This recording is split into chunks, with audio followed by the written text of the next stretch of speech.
How do firms think about hiring? What is the value added of an additional worker? Economists look at marginal costs and benefits in order to determine the number of workers needed to maximize profit. I'm Professor Andrew Simon, and this is Economics for Everyone.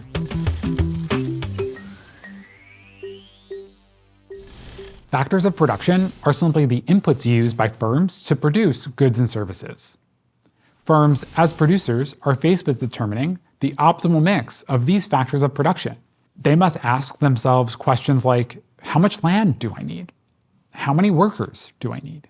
In general, markets for factors of production are different from markets for goods and services that we consume. First, firms decide whether and which good or service to produce, and then decide which input factors are necessary. If customers want a lot of a firm's product, then it will need more inputs to meet the high amount of demand. Firms use many factors of production, such as machines and land, but today we'll focus on labor. Labor is a major factor of production for all firms. The market for labor is composed of the suppliers of labor, that is individuals like you or workers, and the demanders of labor, that's firms.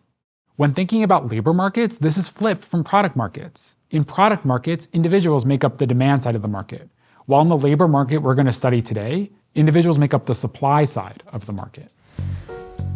Let's consider labor demand for a cake shop. For our case, for now, we will assume all other factors of production are fixed. The cake shop cannot buy more physical capital like ovens or mixers.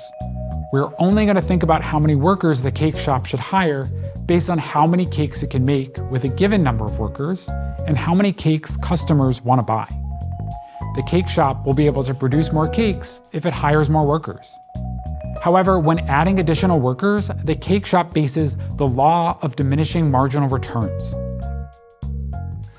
The law of diminishing marginal returns, in this case, states that the marginal productivity of an additional unit of labor decreases as we increase the number of workers.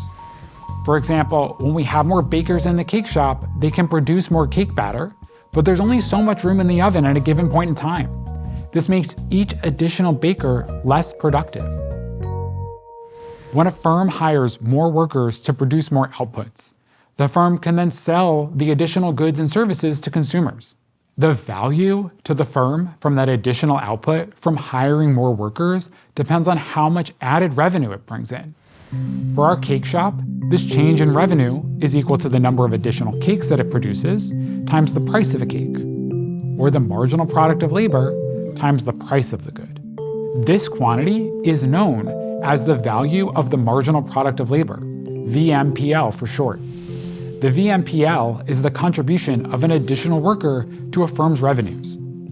The value of the marginal product of labor is very important for firms. But the cake shop does not only care about increasing revenue. It really cares about profit, or revenue minus costs. The more workers the cake shop hires, the more it needs to pay them in market wages, which increases its costs. How does a firm determine its demand for labor? That is, the number of workers it wants to hire. If the VMPL is less than the wage, then hiring one more worker will increase revenue more than costs. Hiring one more worker increases profits, and the firm should do this. So following this logic, the firm will hire until the VMPL equals the wage. If the firm hired even more workers, then because of the law of diminishing marginal returns, costs would increase more than revenue, and the firm would be worse off. Determining the marginal value of labor is crucial to a firm's decision-making in the market for labor. A firm will compare the marginal benefits from producing more goods with the marginal costs of paying more workers for their labor when deciding how many workers to hire. For this reason, optimal decision-making relies on thinking on the margin. And now you know how to think about this problem, because economics is for everyone.